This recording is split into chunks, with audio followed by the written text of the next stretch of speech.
Edinburgh im Jahr 1828. Aus der ganzen Welt kamen die klügsten Köpfe hierher. Genau wie diese beiden. Wir haben nicht mal einen Penny, geschweige einen Plan. Wir müssen rausfinden, was die Leute brauchen und besorgen es ihnen dann. Wir sind total pleite. Und die Miete vom alten Donald? Der ist tot. Schafft die Leiche weg, bevor es hier drin noch mehr stinkt, als ihr beide es schon tut. Edinburgh was, this is the true part, it was the medical capital of the world. To teach anatomy or surgery, what do you need? What do you need now? A corpse? That's right, you need cadavers. Because if you're going to have surgery, you don't want a doctor who's never cut into anybody before. You know, if they're going to make mistakes, let them make mistakes on dead people. You know, so doctors, the true story. Dr. Knox. There are a lot of doctors, but he was the most famous or infamous. He let it be known that he would pay for a good quality cadaver, and so grave robbing became epidemic in Edinburgh, Greyfriars Cemetery and other places. Grave robbers would wait outside waiting for a funeral and that night go in and dig it up, like the beginning of Frankenstein, you know, digging up the bodies. And it became so bad that the militia started patrolling. So Burke and Hare were two, William Burke and William Hare, real guys, were two Irish immigrants who were really bad, terrible people in real life, terrible people. And they never robbed a grave. Wonderful movie with Boris Karloff, The Body Snatcher, is based on Burke and Hare. There are many movies. I found like 14 or 15 movies. But all of them are horror films. And I thought, you know, I was given the script and I just thought it was so perverted. I love the idea of making these guys sort of romantic leading men. And it's kind of the evil Laurel and Hardy because it's about, you know, capitalism and market demand, supply and demand. And in the movie, the challenge is to take two reprehensible bad guys and make them charming. And it appealed to me because it was so black. Verkauften wir an Dr. Knox für 3 Pfund eine Leiche. 3 Pfund. Und ich war der Meinung, das Leben wäre einfach und billig. Es ist falsch. Aber es ist die einzige Möglichkeit. Nein, was wir tun, ist falsch. Ich hielt es auch bloß für einen gewöhnlichen Furz. Und es wurde eine Bremsspur. Burke and Hare and many of your movies from the past, they're hard to classify within a specific genre. Good. Thanks. But what is your view upon your movies and what genres are they and do they follow a specific theme? Gee, I don't know.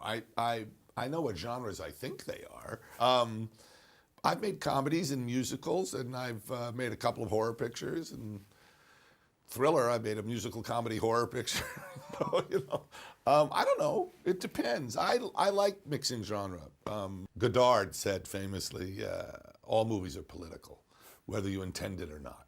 And that's true. I mean, everything you do is political. So there are certain things in my films that I deal with, but I don't necessarily want to discuss them. And when people ask me to explain my own films, I always think, that's your job. It's not my job. I just make the movie. You make it up. Die Leiche scheint wirklich frisch zu sein, meine Herren. Ich gebe Ihnen 3 Pfund. Und das Gleiche für jede weitere Leiche. Was machen Sie beruflich? Ich arbeite in der chirurgischen Versorgung und Sie? Ich war Tänzerin und als es schwieriger wurde, musste ich ins physische Rollenspiel In wechseln. die Akrobatik? Ja, manchmal. Hör zu, ich brauche mehr Geld und das gleich. Du machst dir doch was aus Frauen. Und eine Lady kostet ein Vermögen. Hast du den Verstand verloren? Nein, Willy. Wir sind Geschäftsleute. How do I look at them? The Three Amigos still makes me laugh. I saw that recently, and I thought it was really funny. But I don't know. You know, you just see what mistakes is what you see. You know, you wish you could have. Movies are difficult because it's about how much time you have and how much money you have, and there's you know, sometimes Alfred Hitchcock used to call the crew. He said, "These are the people between me and my movie." But I sort of understand what he means because you have a vision, and if your actor had a fight with his wife, or has a cold, or it's raining, or the power goes out, or something does. I mean, it's constant compromise when you make a movie, and constant problem solving. And I like it. I enjoy it. Some people have the luxury, Steven Spielberg, Bob Zemeckis, I mean, George Lucas, some people have the luxury of not to worry about that kind of stuff, but most of us do not. And yeah, I don't know, some of the movies I enjoy more than others. And also, why do you make a movie? Sometimes I took movies just for the money.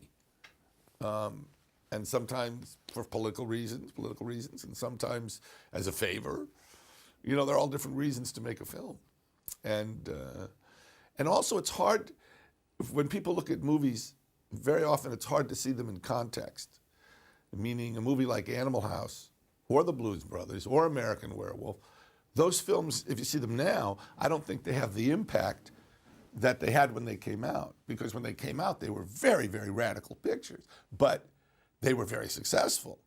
So anything radical that's successful is instantly mainstream. Do you understand what I mean? And so, you know, Animal House had so many, it inspired so many quote unquote Animal House type movies, whatever that means, or, you know, even Werewolf. Werewolf had good and bad influence, because then, you know, because it was funny, people thought, oh, well, horror films have to be funny now. I think that's a horror film. And I've seen it called a comedy. It's very funny. I want it to be very funny, but it's not a comedy. It's a horror. It's a terrible story. And those boys are dead from the first frame, you know. But I wanted it to be funny to make it more realistic.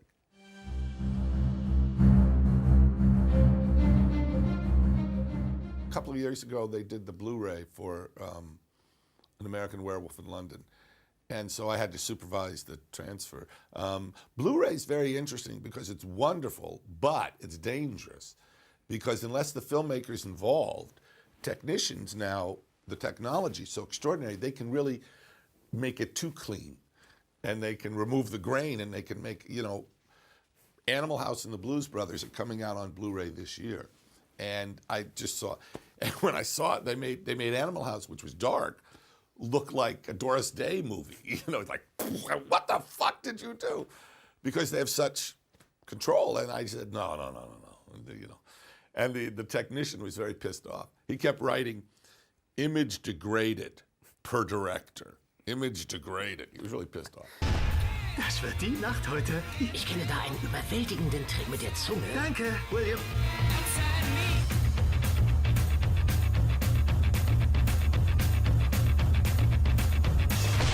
Ich bin Captain McClintock und das sind 2 Polizisten, die folgen. Oh mein Gott, muss das unbedingt jetzt sein?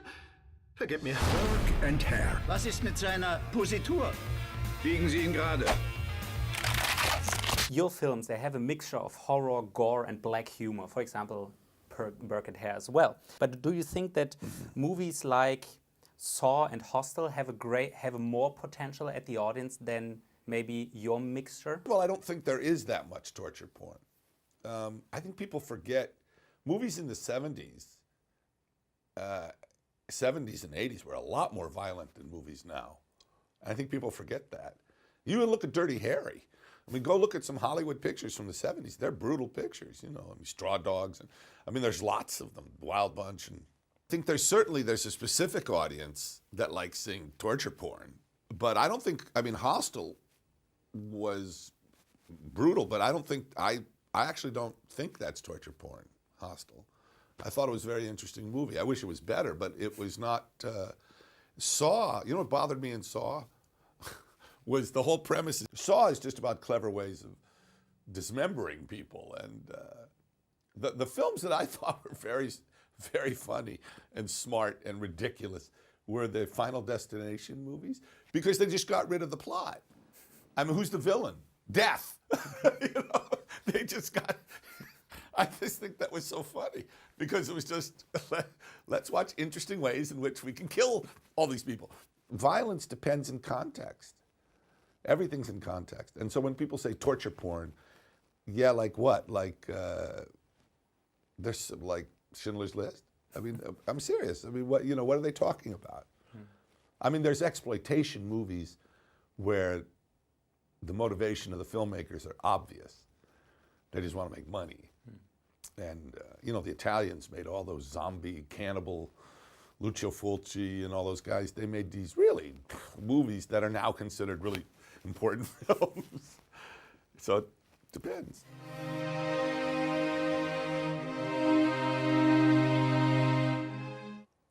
You know that film Fun and Games? Is he German actually? He's from Austria. Austrian, okay. Yeah, okay. Well, it was weird. He remade it in English, but shot for shot.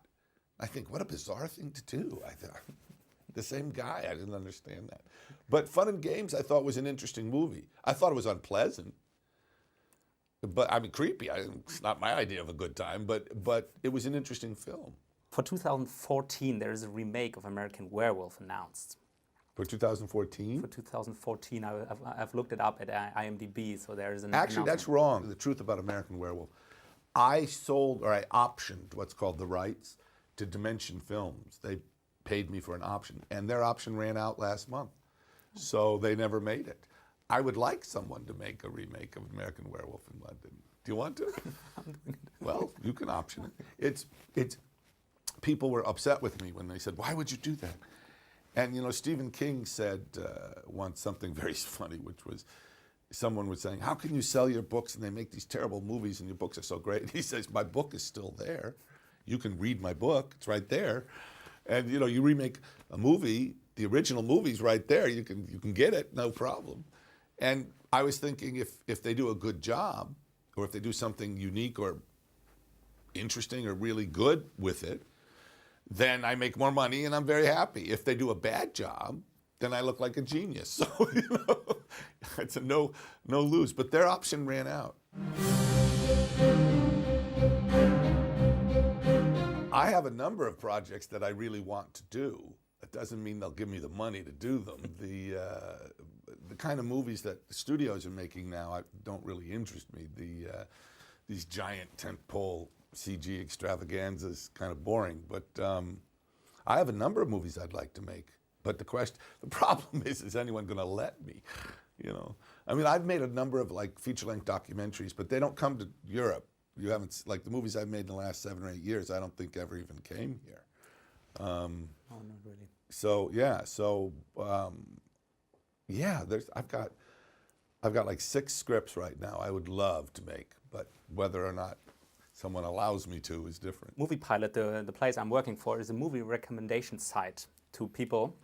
What are your 3 all-time favorite movies? Do you know that's a kind of question I dislike, because you can't compare films that way.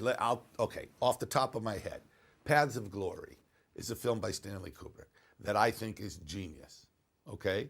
Let's think La Belle et Bête by Cocteau, I think is genius, and Disney's Pinocchio, I think is what the fuck do they have in common? Nothing. They have nothing in common, so how can I say one is better than the other? Is 2001 a better film than Dumbo? But the top 3, I don't think I could.